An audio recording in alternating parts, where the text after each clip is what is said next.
And I'll get us kicked off here. So, first, good evening, everybody. Just for everybody's awareness, we are recording this session, and a copy is going to be made available for those who are unable to attend live. Just a quick reminder of the format for this session. I'm going to introduce our guest who will discuss his connection to this field. And then I'm going to lead us through kind of a series of introductory questions and then open it up to the class for each of you to ask some questions. I do ask that everybody keeps their mics muted and save any questions to the end, and that you use the hand raise icon to indicate when you do have a question. And then I'll call on you in order. With that, I am just really excited to introduce this evening's guest subject matter expert, Dallas Brooks. Dallas is the Aviation Regulatory Lead for Wing, an Alphabet company. In this role, he leads the regulatory affairs group setting Wing's aviation regulatory strategy and shaping issue agendas with aviation regulators. He's responsible for leading their interactions with global aviation regulators, gaining approval of operations globally, and representing Wing before regulatory and industry bodies that set the UAS regulatory framework. Prior to joining Wing, he held a variety of leadership positions in government, academia, and industry. And that's where we met over the years. A lot of connection through the Association for Uncrewed Vehicle Systems International, where Dallas served as the chairman of the board of directors. He's also served on multiple standards bodies and committees, including 5 UAS aviation rulemaking committees, or ARCs. So he's also a retired U.S. Air Force lieutenant colonel, and after 26 years as an officer, an NCO, and an airman, he in the military, your roles were co-chair of DoD UAS Integration IPT, military director of the DoD Policy Board on Federal Aviation, and the chief of UAS Integration for Headquarters United States Air Force. So let's give a warm welcome to Dallas. I'm super excited to have our discussion tonight. Well, thanks so much, Brent. And one of the things that not mentioned in there that Brent knows is I am a Riddle alum. So graduated 1988 from Daytona. I was the Corps Commander of the RTC detachment at the time. Came back for my master's, have an MAS. 98. I started in Daytona, finished pretty much all but project, and then came back 10 years later to finish the project after multiple different postings around the world. So glad to have those done, and just love every opportunity I get to get back to Daytona. Grab a beer at the deck and just enjoy life. So very much pleased and excited to be talking to this group tonight. Outstanding. So I know we'd love to hear some of what's going on with Wing. I know you guys just announced a partnership for some advanced last mile delivery events. So anything you can share on that? Oh my goodness. Yeah, it's been crazy. So I spent the last 3.5 years, in my role as regulatory lead, basically paving the groundwork with the FAA for mass approvals. So up till very recently, when the FAA approved drone delivery operations, since we are a Part 135 air carrier, they would do a section at a time, and that section would usually be about the size of a suburb or township. So it was my job to go in and get them to approve a city at a time, and that included environmental approvals, which are very long lead items, and then of course approving the CONOPS, your mitigation strategies, your risk assessments for flying across Dallas, without having to, each time you wanted to open a new store, go in and do the process over again. So we've been very successful and blessed to work with folks, some of which I've known at the FAA for the last 20 plus years. In getting that work paved, and we do have approval to operate citywide. So we open stores essentially at will with just a notification to the FAA. The partnership with Walmart has been a tremendous thing for us. It's sort of what Wing was designed to do. The idea of Wing from the day of inception was drone delivery at scale. It was not about people putting thumbs on sticks and delivering some package, a mile away. It was about anyone at any time being able to get on their phone, order what they needed, and within 30 minutes have it in their driveway. In some cases, as low as 6 minutes, have it in their driveway. And doing that when there are thousands and thousands and thousands of people that you're serving requires a tremendous amount of planning, development, almost perfect automation, and thought about what's sustainable and growable without having to add tremendous numbers of people to the equation. And as we've grown and are opening new sites, I think we're up to 23 sites now, for Walmart's in the DFW area. We've actually shrunk our footprint considerably with the opening of each store. So we're getting to the point that we're, a team of two will go in and open that store, and basically we have a leave behind of a skeleton crew of folks just to oversee the aviation part, and 90% of the work is done by Walmart employees because the airplanes charge themselves, maintain themselves, fly themselves. They just need to be put out in the morning and brought in the evening. And I'm happy to go into detail on that a little bit later. But that's sort of the overview. My experience at Wing has been transformational, would be a good way to put it. My background, as Brent talked about, is I grew up in the DoD. I come from a long line of air traffic controllers. My mom was a Navy controller. My dad was a Marine Corps controller. I became an Air Force controller. And then when I retired out of the service, in the very unlikely position of Chief of Unmanned Systems Integration for the Air Force, I was immediately offered positions all over the place because at the time there weren't that many people that were doing what I was doing, but chose to stay with the Department of Defense and became the U.S. Integration Lead for the DoD's Integration IPT, which meant I controlled all four services approach. We did everything from developing very large DAA systems to normalizing how military FAA relations were conducted and how approvals were done.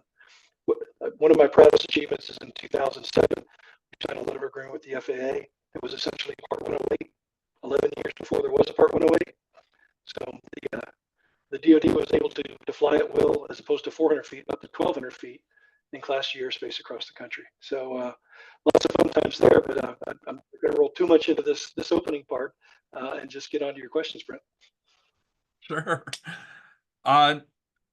So right now you're working with regulatory bodies to advance this capability. We're seeing, some tremendous leads forward with BVLOS coming out, remote ID to help and tracking components to help, keep folks above board as far as deconfliction and understanding where some of the risks are with the technology. What are influencing your efforts, and what are some of the regulatory gaps that you're seeing from the technical side that still need to be addressed? So we've done a pretty good job in the drone delivery side. Again, us and Zipline and UPS Flight Forward are all Part 135 certificated air carriers. And I stress that because of this. The maturation of the uncrewed systems industry had a lot to do with how the FAA has been approving things at a much more rapid rate than they were in the past. I can tell you that as someone who was putting in COAs in 2005 and what that took to what we do now under 44807s is insane.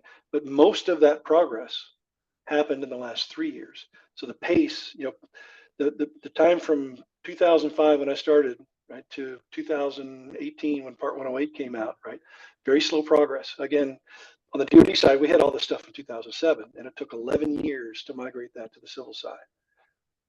And then pace picked up a little. There was a little sort of breathing period after Part 108, and not a lot happened. You still had to apply for permission to fly at night, for example, which was always ridiculous because night's the safest time to fly if you're lighted. Much less traffic, still air, more predictable operations, etc. But the FAA began to come around, and this process began to develop on the regulatory side of we start to approve things on a waiver basis. We monitor how those are going, look at the trends of how they're being implemented, and take those lessons, normalize them, standardize them, and then basically turn an application for a waiver into a checklist that you have to maintain, right? So night flying was a good example.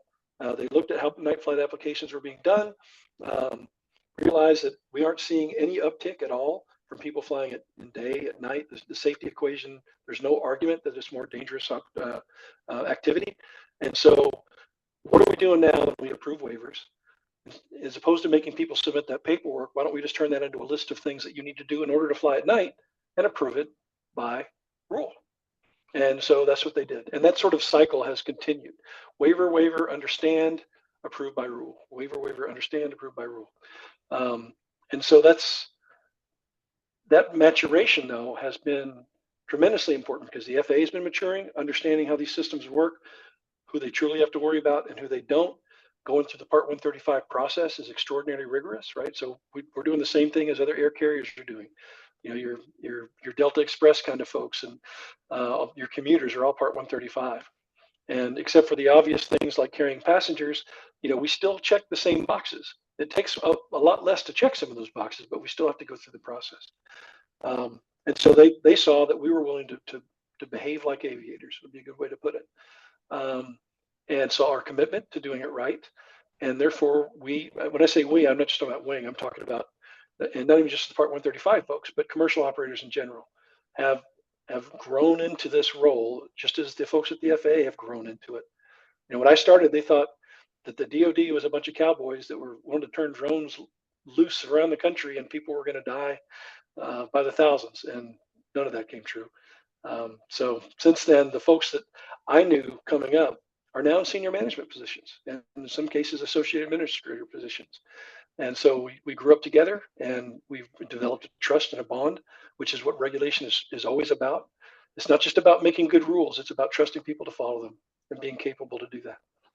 So yeah, regulatory gaps though, it's different for 135 operators than it is for most of the folks. So for example, you know, we've been operating BVLOS since day one. We started operating in Australia with no DAA, just BVLOS, just purely a risk assessment. To this day, have never had an incursion incident on the Australian side. So it shows there truly is a big sky little airplane, but you have to be prepared to mitigate to whatever level is necessary to meet the safety case. One of the reasons I came to Wing, I had offers from other companies, was I liked their approach of making the airplane as harmless as possible. So our aircraft, our B model, which is what we fly today, is 11 pounds of styrofoam. As opposed to big heavy motors, it's got 16 very tiny ones. It's designed for the batteries to eject downward when an impact happens. It's designed to break into about a dozen different pieces when an impact happens. So all of that all that frangible material all goes different directions.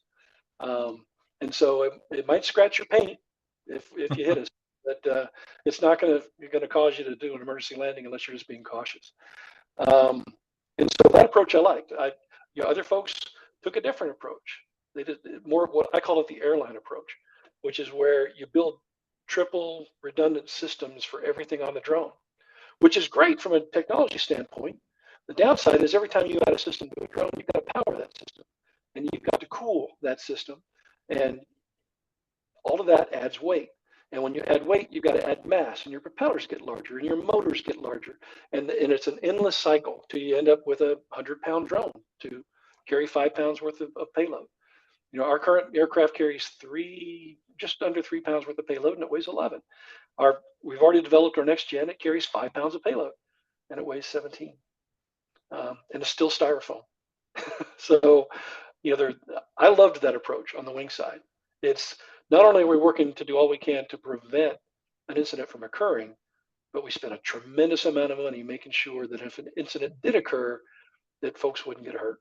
And that's something I feel tremendously good about and proud of in the wing area.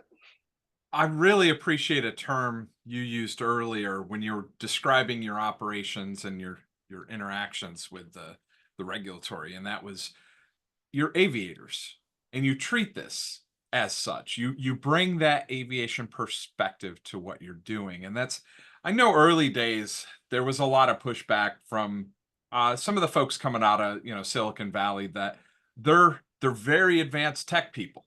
but they're not necessarily that aviation background, so they don't understand when somebody says, FARs are written in blood.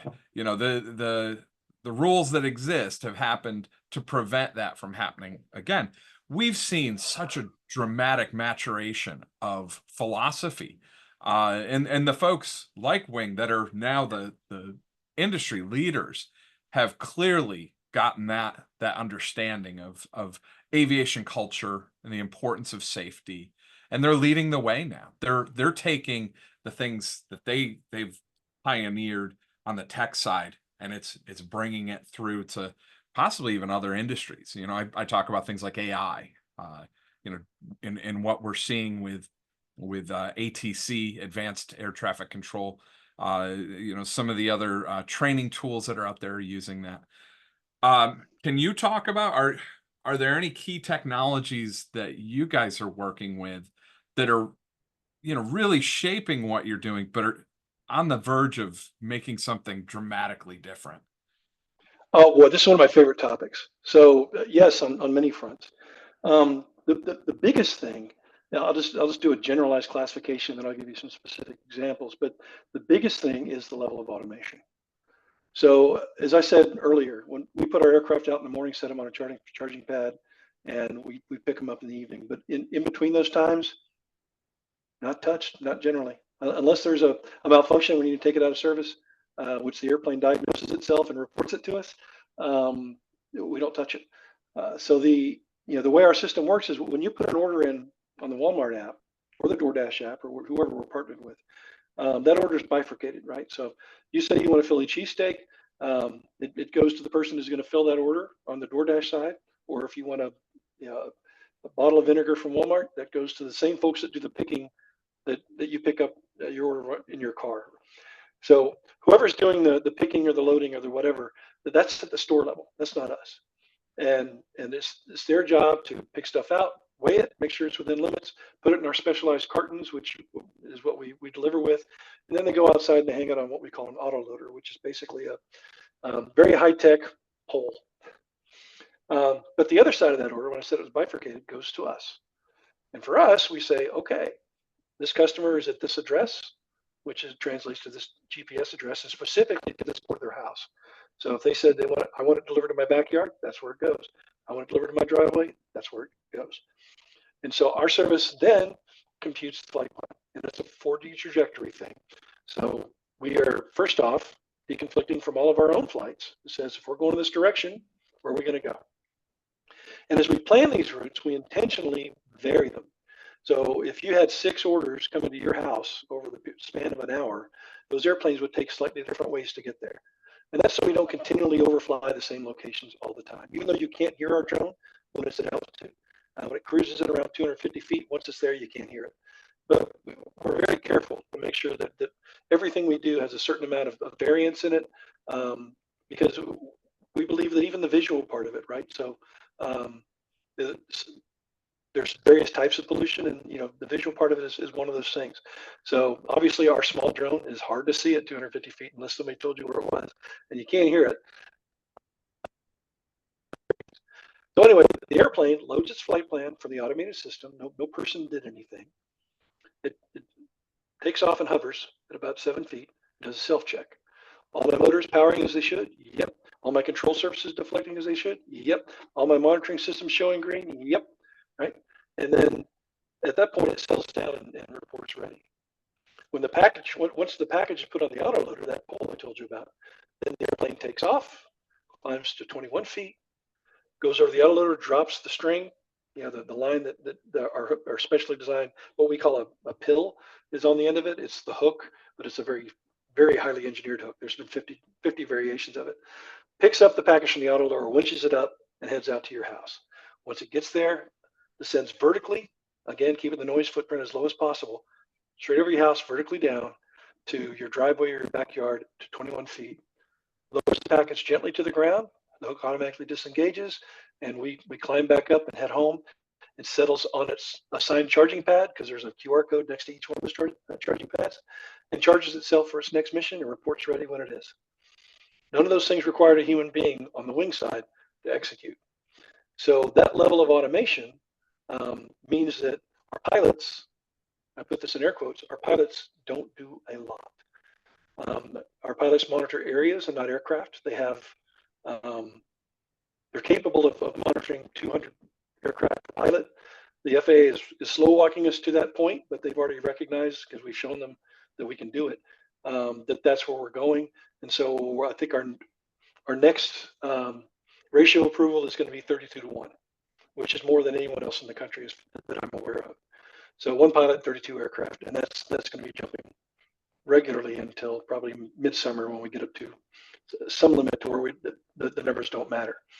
I think you guys are familiar with the SHORE. I know Brent is. The coalition of research institutions like Embry-Riddle that do specific research for the FAA on uncrewed systems. So Julie from Oregon State that showed that literally no matter how many airplanes we added, the pilot's workload stayed the same. And the reason for that is, again, our pilots aren't monitoring aircraft. They're monitoring areas. The aircraft are flying themselves. So what they're looking for is weather moving in at a particular location? Is there some traffic incursion that's coming along that's outside the range of our DAA, but we want to prevent it? And all our pilots ever have to do, no matter what it is, no matter what the threat is they click with a mouse, draw a box, and hit a button. And that tells our system, don't fly any more airplanes through that box. Go around or do whatever you need to do. And this way, no matter what, it could be a NOTAM.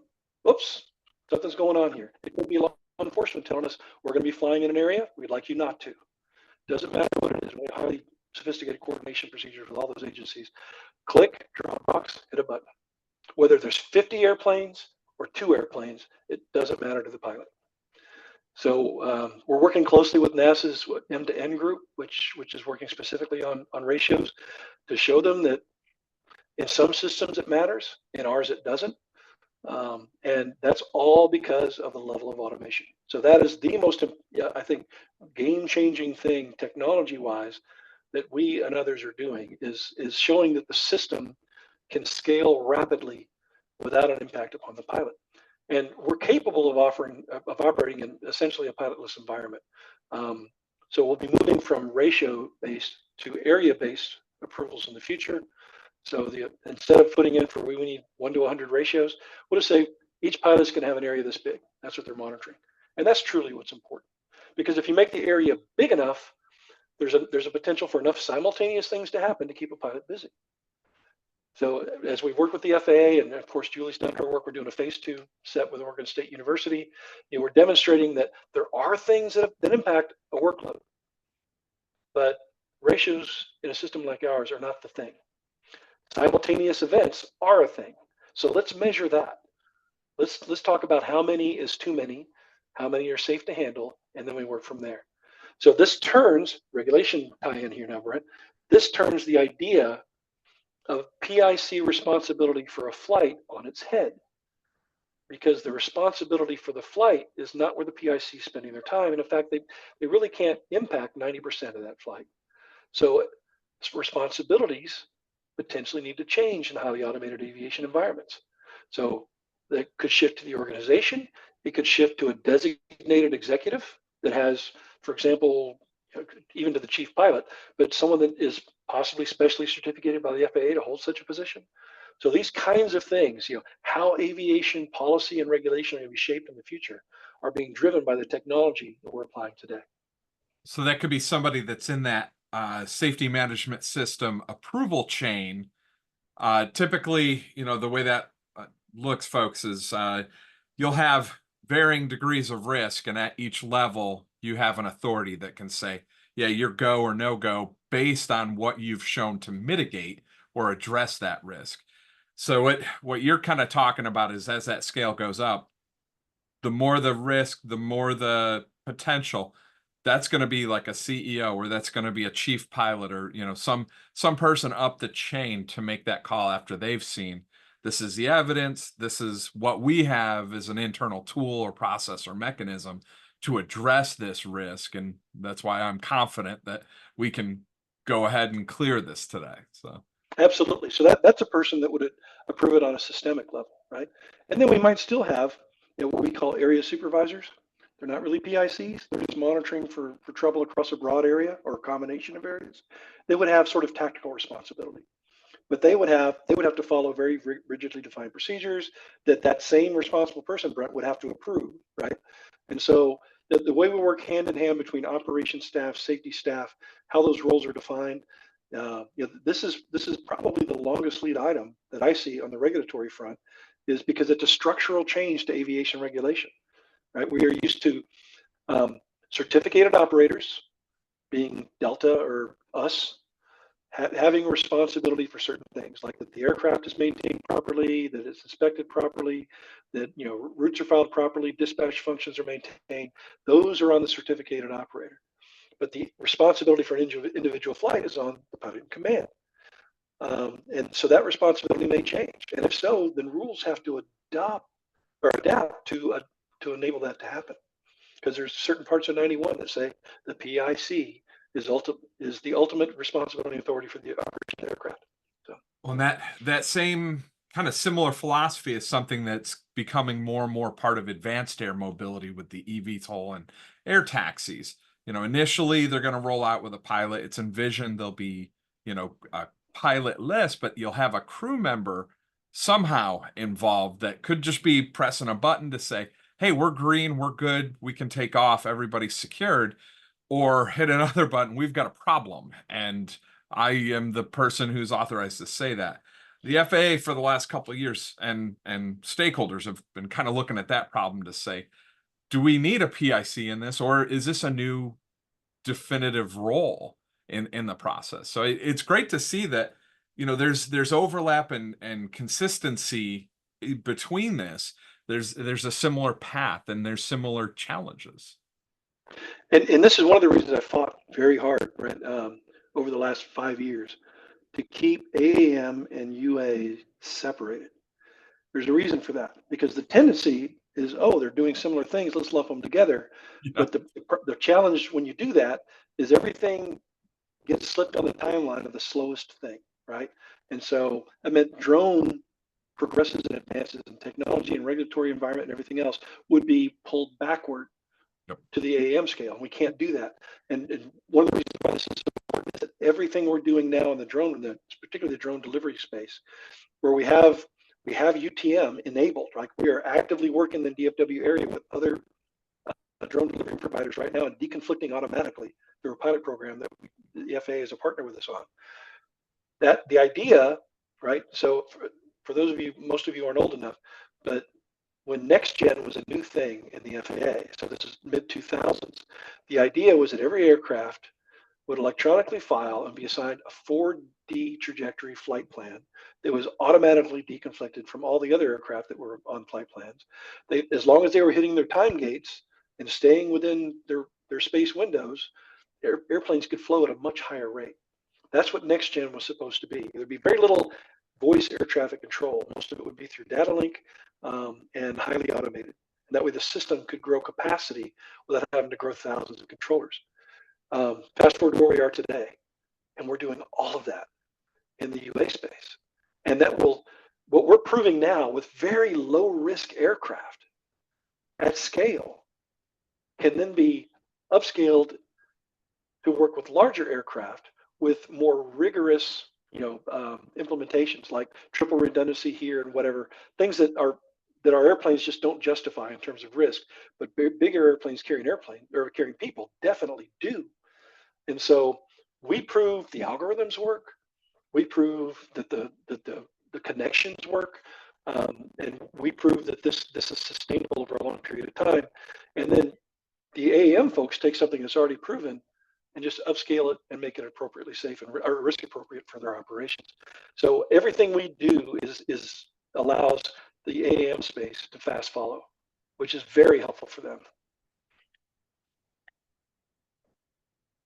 So to kind of change things up and, more or less just to dive into the weeds for a moment, I do have a technical question regarding last mile delivery by UAS. And do you send out a team to site survey? Does the recipient self-survey, go out and take, a video of their yard? Or how do you ensure that there's sufficient aerial coverage or an open envelope to be able to provide that product, and that there's not like cat cables or any kind of overhead, tree canopy or something that could impinge the delivery of that material? Or is that something So, that, getting back to your automated technologies, that you're doing? and there you go.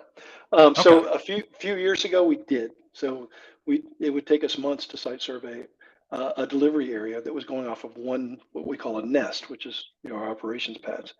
Um, and we would have people looking at the aerial photos for obstructions, scanning through there.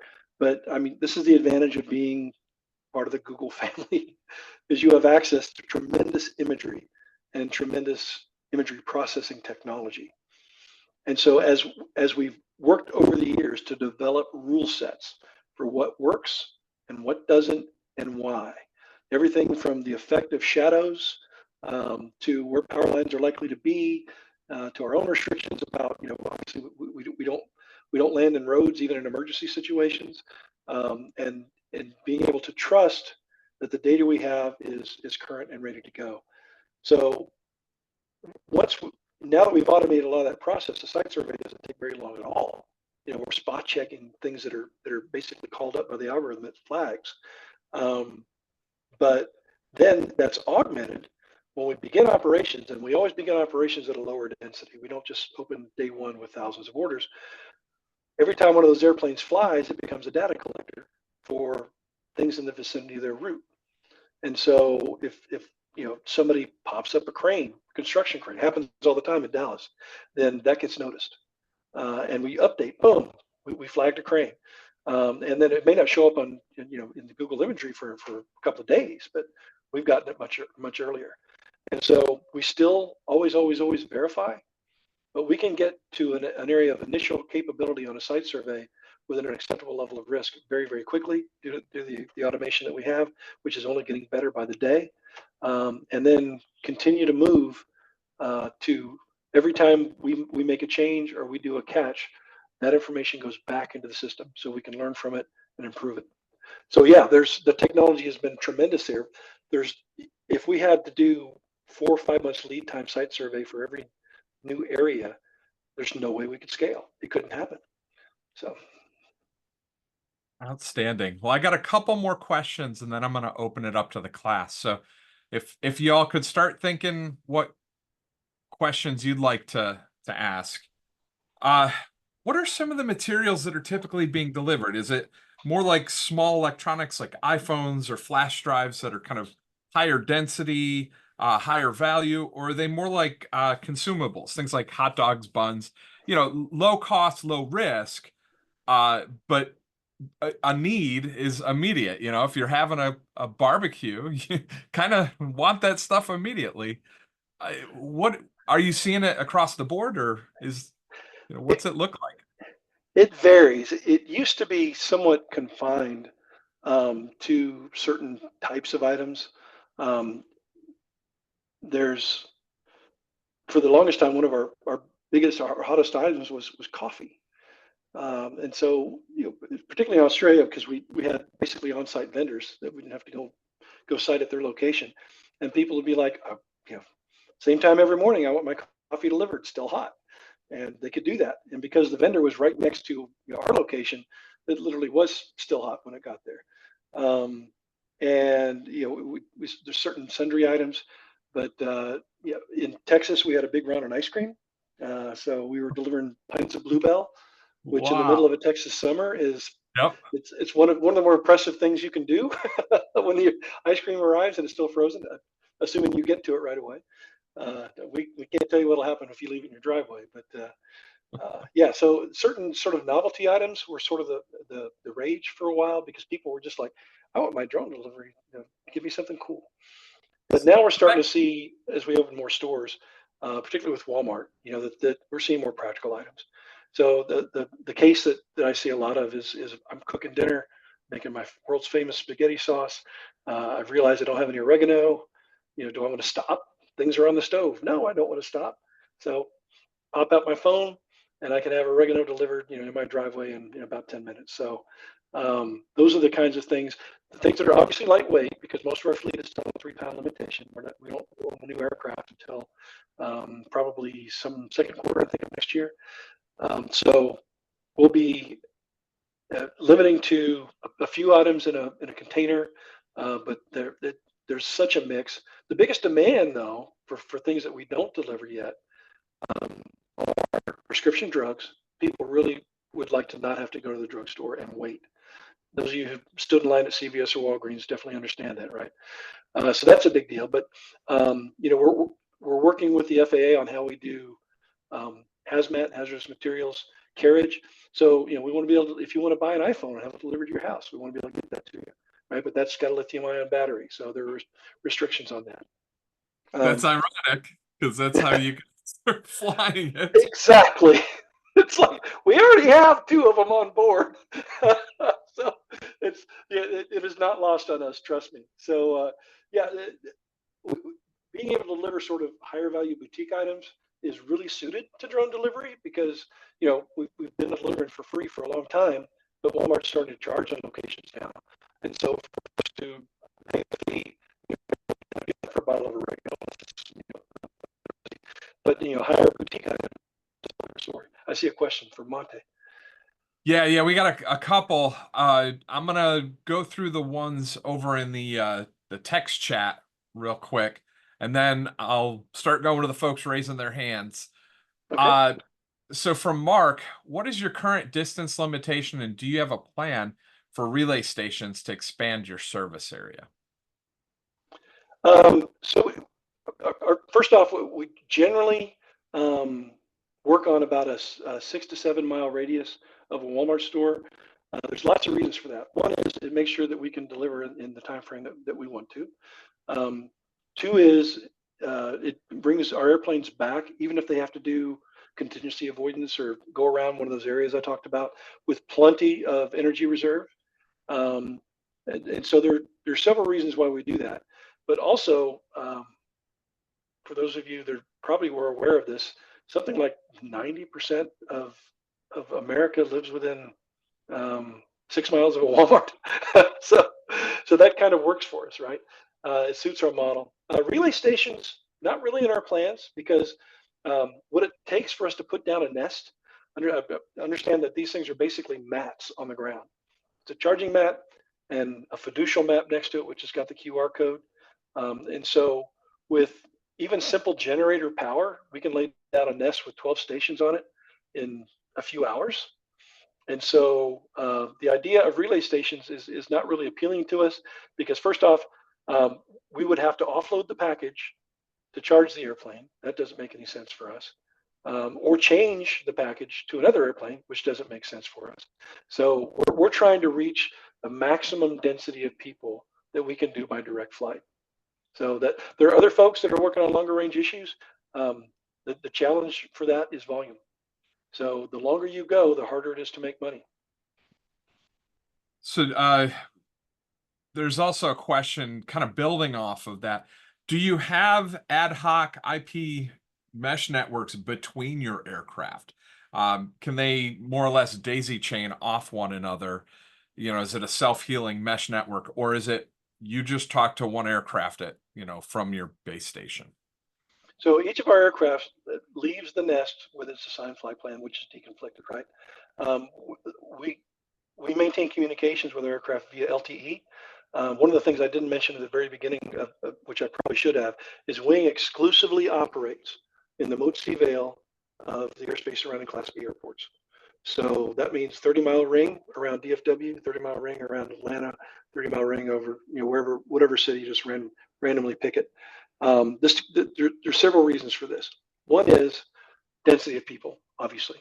One is that the rules of the Mode C Veil favor us. So you can't fly in the Mode C Veil. 95% of aircraft can't fly in the Mode C Veil unless you're squawking ADSB, which we pick up on and we automatically avoid. And it's the most precise way to detect and avoid versus acoustic or other types that are generally, we know kind of where it is and what area to stay away from, but not very precise from a GPS level. So that gives us the ability to leverage that. It also keeps almost everybody out of the airspace below 500 feet except for helicopters, because the minimum safe altitude rule over densely populated areas or non-sparsely populated areas. So those airspace advantages were part of our business plan and always were. But it also means a density of LTE coverage, lots of cell phone towers, and that enables us to maintain reliable communications with our aircraft. And in the event of LTE outages, then our airplanes reroute appropriately. So, Okay. Does Wing operate under a blanket BVLOS waiver, or do you have to obtain a separate waiver for each operating area until Part 108 becomes official? so like I said earlier, we're now getting citywide approvals. So anywhere in the DFW Mode C Vale, we have approval to operate BVLOS. Excellent. And when we move to the next city, which I think we've already announced, then same thing. So. Excellent. One of our students here, Kay, she wanted to convey that she was an ATC in the Air Force as well, and it's great to connect with another controller. She asks, what is Wing's strategy for expanding its drone delivery services to new regions, and what key factors determine when and where the company enters new markets? So first, Kay, right on. Really appreciate that. Still, still wear the badge proudly in my head. So it's been a lot of fun.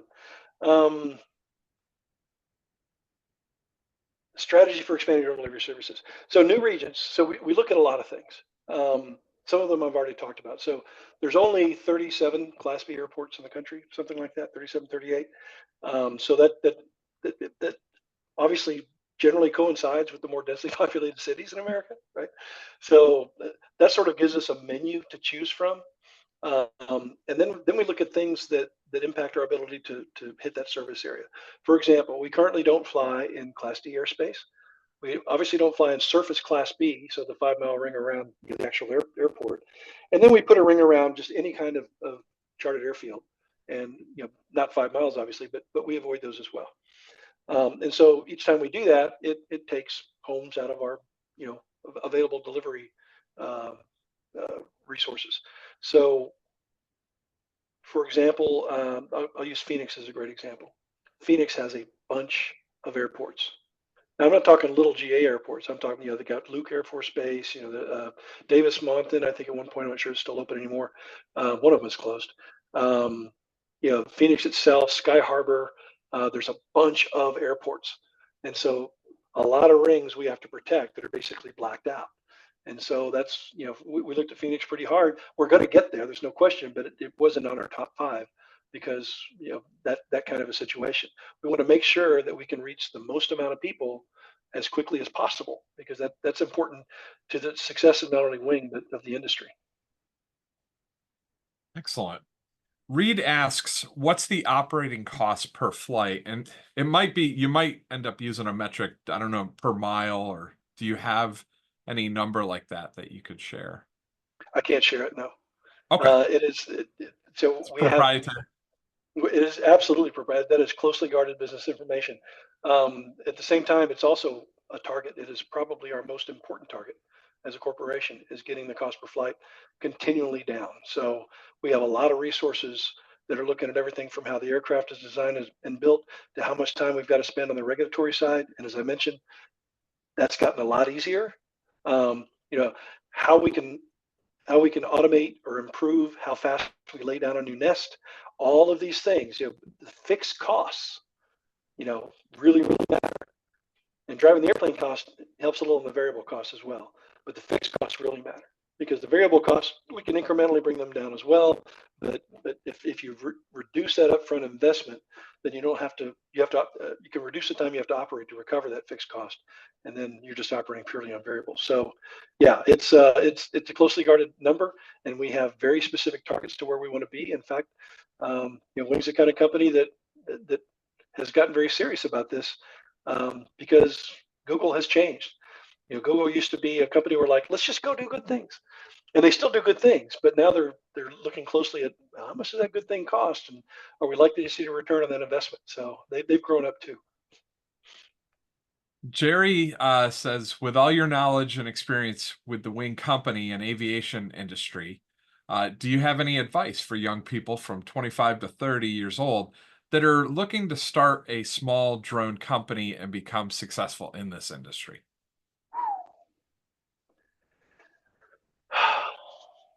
It's a tough row to hoe. It's because I think the best piece of advice I can give you is remember that it's a business. So a lot of people get into drone work because they love the drone or they love the aviation. They have a passion for that, but it's a business. So you've got the first thing you think about when you get up in the morning and the last thing you think about before you go to sleep is everything I'm doing throughout my day focused on making me money? And if it's not, you're probably not going to succeed. And where the story I like to tell. So I'm a former chairman of AUVSI. I've been a member since the mid 2000s, I think. Yeah, I know I've gone to over 20 shows. During the boom, so 2013, 14, 15, 16, right? Everybody had a drone company. Just the floor was filled with drone companies. And I would walk the floor. I always reserve one day to walk the floor. And I would stop by and talk to these little 8x10 booths, right? Just the mom and pops just starting out. And all of them had an airplane.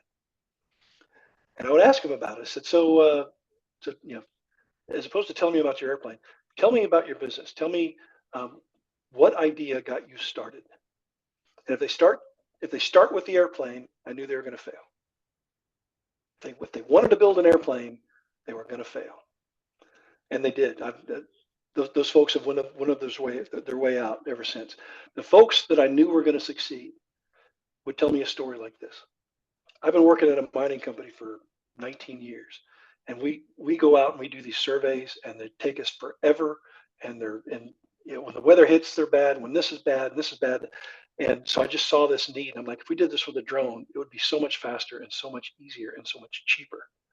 And so what I did is I took my expertise in mining and used the drone as a tool to figure out a way I could do that faster and cheaper and more easily. Now that person had a business case. They identified their market. They already knew the industry, and therefore they were very, very likely to succeed. All they had to do was control costs, price appropriately, and provide a reliable service. Those are the things that matter. So again, it's a business. Run it like a business. Enjoy your passion as part of it. But if you're letting the passion inspire the business as opposed to the business supporting the passion, you're going to have a tough time.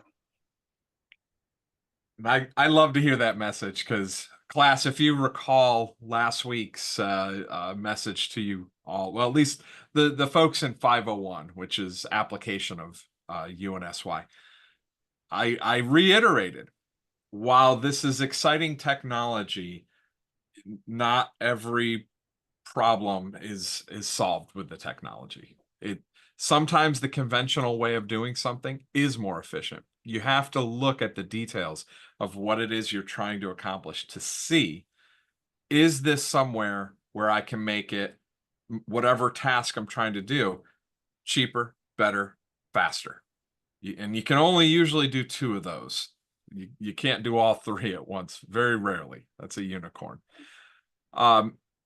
Monty, I'm going to invite you to jump on again, if you don't mind, and ask your question over the mic.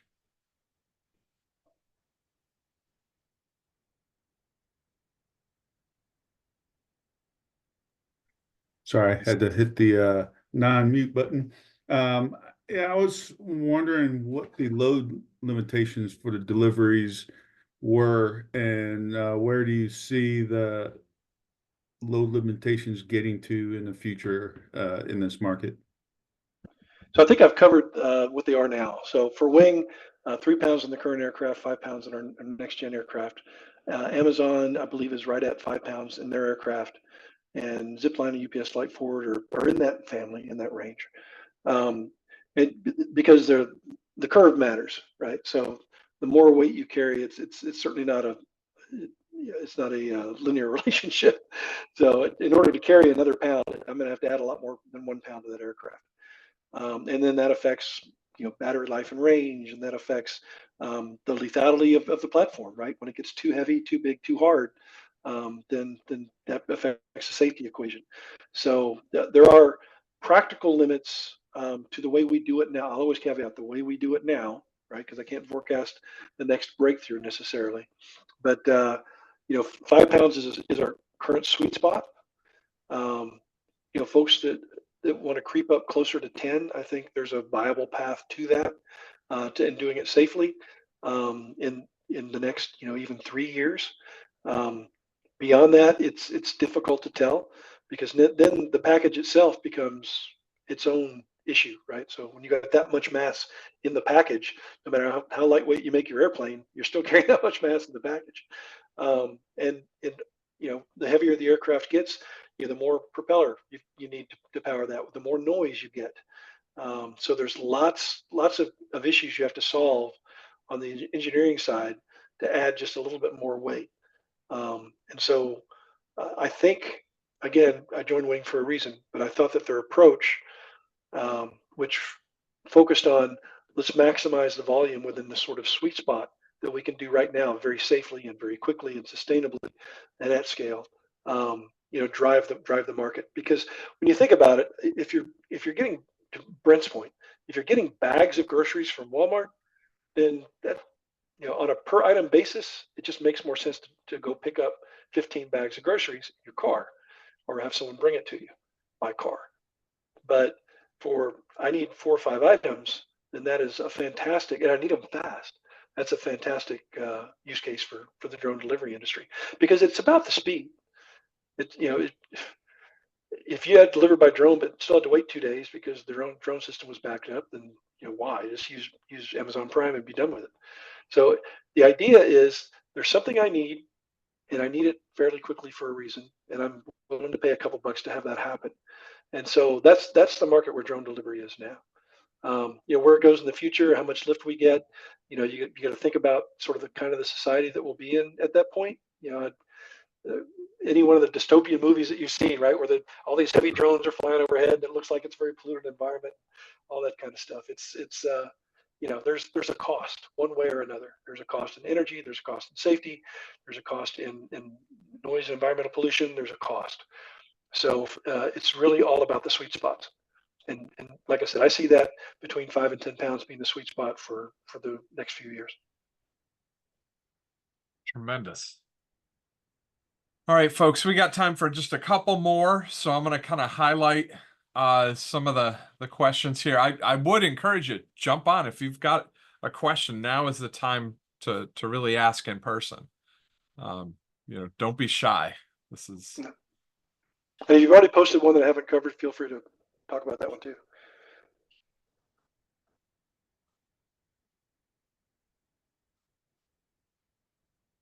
And shout out to my crew chief as well, Carl. All right, Mark asks, what issues do you see with more and more companies doing this and the problems with too many aircraft in the air? I'm not sure. So the idea that drones are going to darken the skies, I think, is overblown. And I say this from a very practical aspect, that only a certain number of people need something delivered to their house in the next 30 minutes. And are willing to pay for that. So I think to a certain extent the market controls that, which is very, very helpful.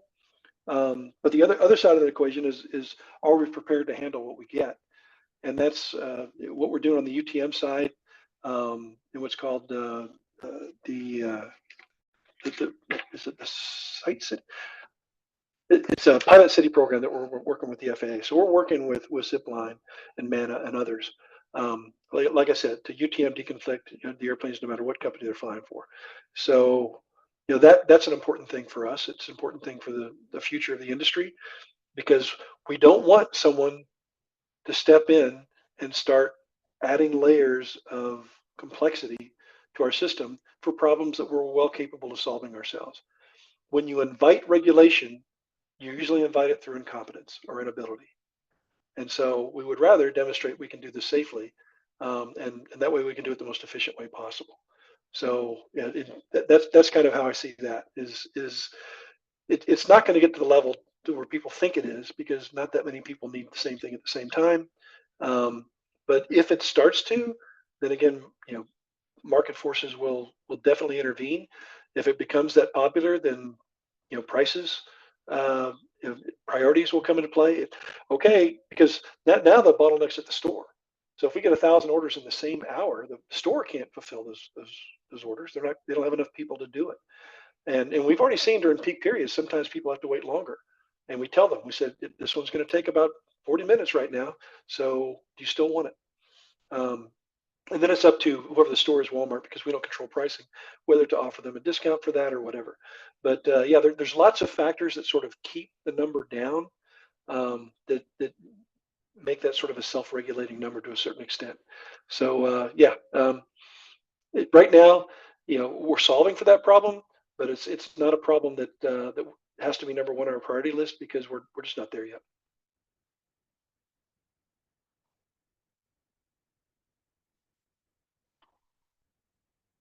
Probably helps if I unmute myself. This has been just such a enlightening conversation, discussion about, the technology that is really pushing us forward. This is something that we've seen. This use case has kind of been it's been the long view since I started in academia, at least. So it's wonderful to see the maturation of it and the realization. I can't wait to see the scalable nature of it. I hope one day it'll be in the area that I live in, close by at least. I'm under restricted airspace, so Where are you specifically? I'm in Savannah, right off the right under the shelf under Hunter Army Airfield. So Right. Okay. literally right, like, there's a park in the backyard that I can go fly in, but I have to be real careful because the line comes right down through the middle of the park. So There you go. Well, I can't speak specifically on locations, but I'll put that in the hopper. So. outstanding. Well, once again, I just want to say thank you so much for joining us tonight. Class, thank you for attending this third session.